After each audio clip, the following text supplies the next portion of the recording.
Nanazava ny mahakasika ny fametrahany mpiasan'ny Samva fiampitaona 27 ora ho an'ny tompony andraikitra ny Italiany Samva androany teny Ambasapito. Nambarany Colonel William Rakotoarvo ny fanangataka ireto mpiasa ireto ny andraisana azy ireo iresahana ny fanatsarana ny tontolon'ny asa. Nanambarany Italia fa efa ndravina ny olana satria nisy ny fifampidiniana teo amin'ny rotonta rehefa nisy ny fanapahan-kevitra.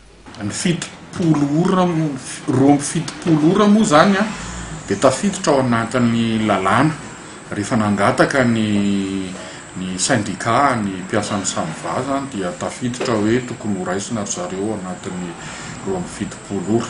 Tsy maninona zany efa niraisina teo ry zareo rehefa tena fanazava dia ndravina ny zavatra tokony miakatra teny ministera ny solotena ny zareo ireo tsirairay avy. Eo moa zany ny hoe ny any amin'ny resaka momba ny fako dia any koa ny resaka momba ny resaka curage dia any koa ny resaka ry amin'ny anjalanitra. Niona tamin'ny minisitra tamin'izay fotoana izay teny ministera nezaha ny andriamatoa minisitra ny vahana ny fitakiana zareo.